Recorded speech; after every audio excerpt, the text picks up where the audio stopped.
and welcome to Reading Aloud, the programme about books and authors, full of inspirational ideas for the children you teach. This week, we find out about what books parents are really buying for their children. And these people, the bookstore assistants who know a thing or two about reading tastes, give their hot tips for new fiction.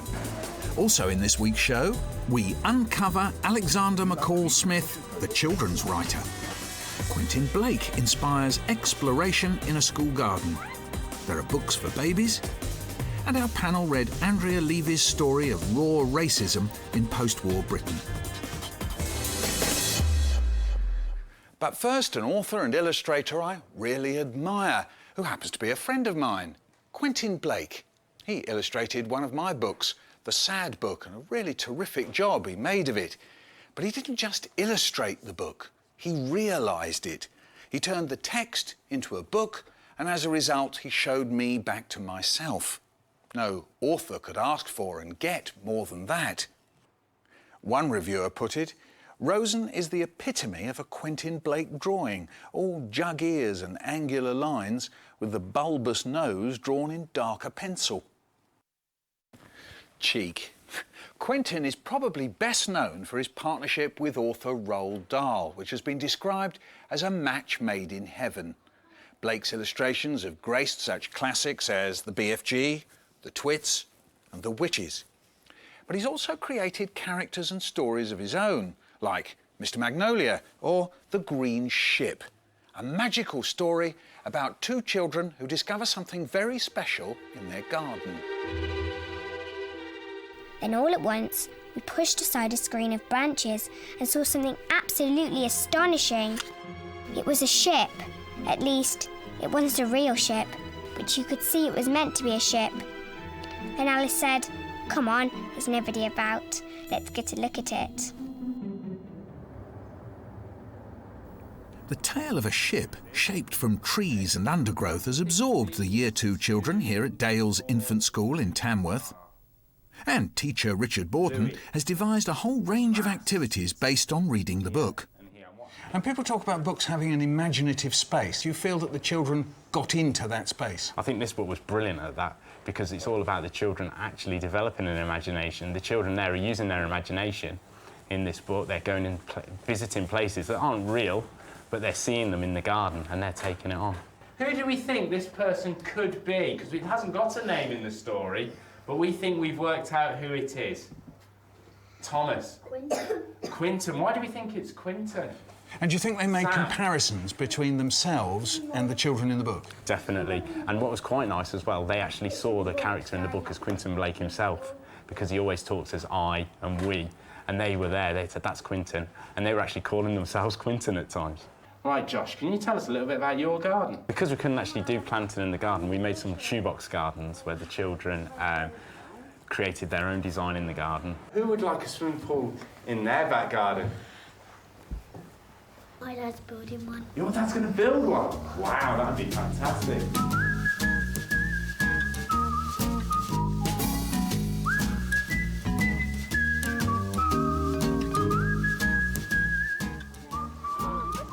And then we went on a senses walk. What's that? Well, what we did was we went round, we looked at things that they could see in the garden, things they could smell, things they could feel, things they could hear. It smells and looks a bit like a tomato plant. Right, let's throw the dice to see what sense is going to land on this time. See.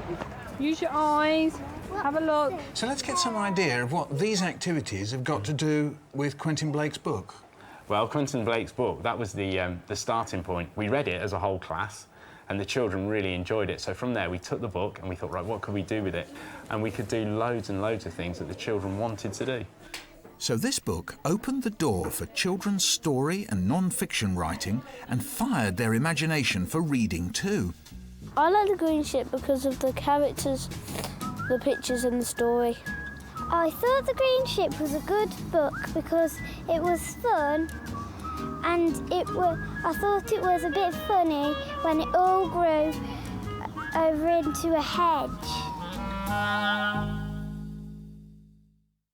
The book world is awash with lists and charts detailing the current best-selling titles.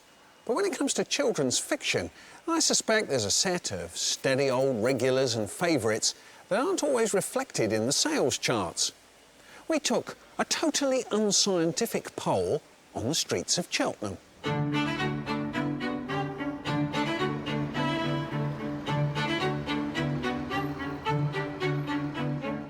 I like Anthony Horowitz, or whatever his name is. We've picked up several other... Jolly Phonics books, actually. The Jolly Phonics books. Jolly Phonics. We're reading horrible histories, aren't we, at the moment? Yes.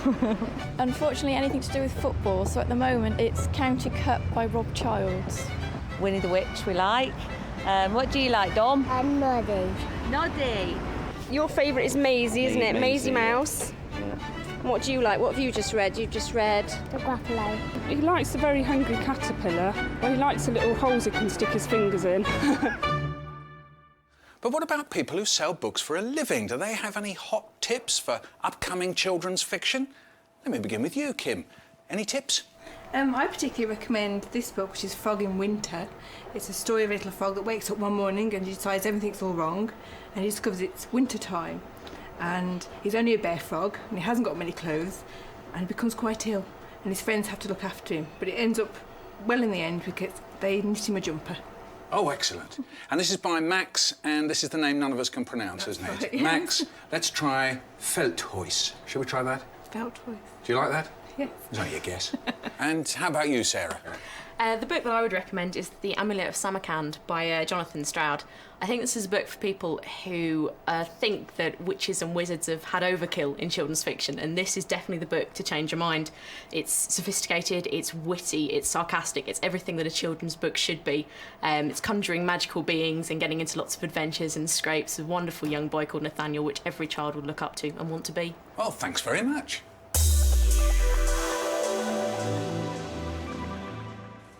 There's still a lot of talk about crossover books. You know, those books that appeal to both adults and younger readers. So I've invented a category of my own, crossover rediscovery.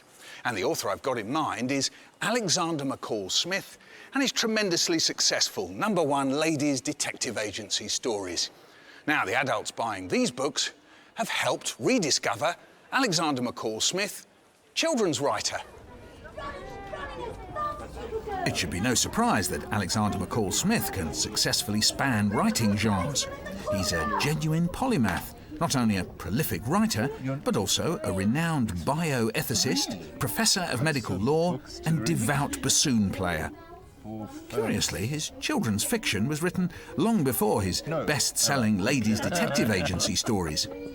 Bye-bye, Fergus. I'm aware of the fact that some of my adult readers will buy my children's books for their children or their grandchildren or whatever, and may even dip into them, I don't know. I think adults can enjoy reading children's books. And then I think that I do find that I get quite young readers reading the #1 Ladies Detective Agency series. I'm always very pleased when I discover that there are children of 10 or 12 who are wading their way through the Botswana books, and I think that's marvellous. When the large elephant saw Akimbo, his ears flapped out and his trunk went up. "No," shouted Akimbo's father. "Akimbo, stop." The poachers burst out of their hiding places and stared at the boy. Their leader rose up and lowered his gun, looking around him in astonishment, uncertain what to do.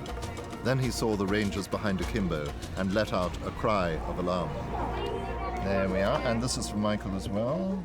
They're cheerful books. They all have happy endings, and they involve animals, wild animals.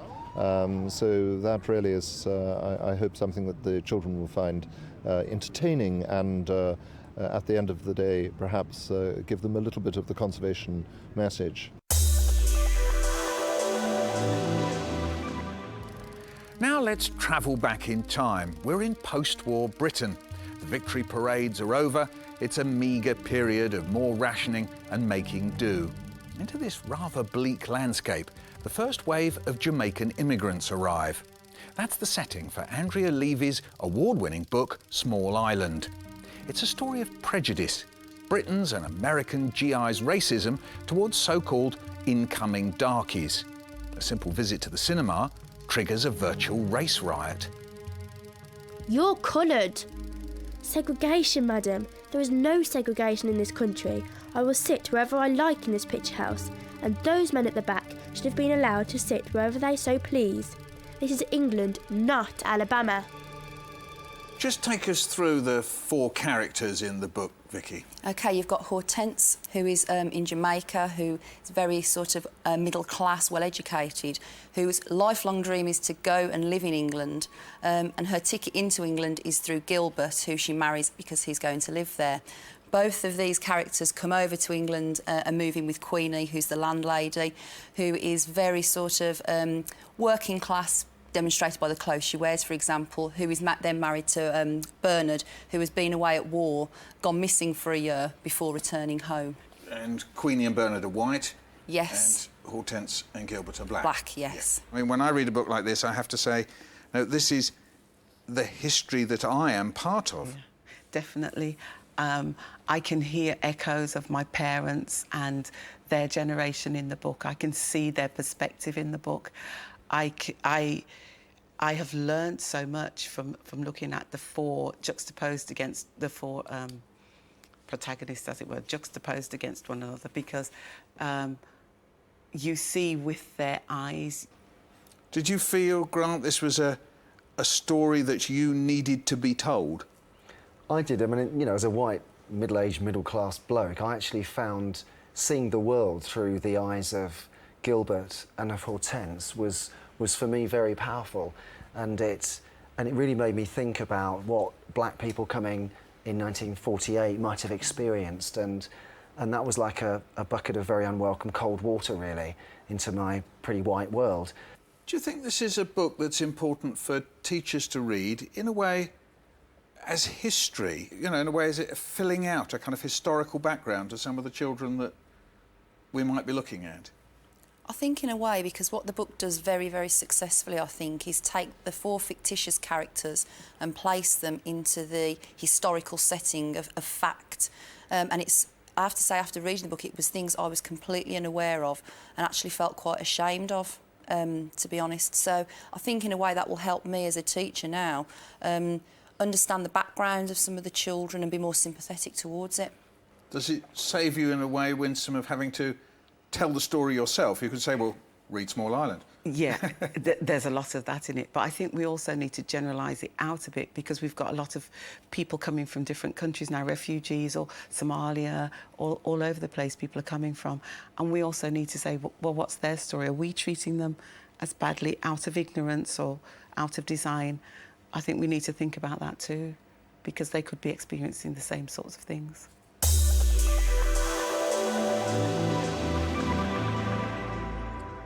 And that's nearly all from this edition of Reading Aloud.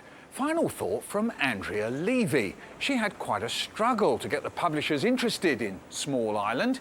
Reflecting back on that time, she wrote, "Publishers had a herd mentality. They were worried that I'd be read only by black people, less than 1 million. And they don't read anyway. But my attitude was, I'm going to get these I'd love to have them pawing at my door." And they did, didn't they? Bye for now.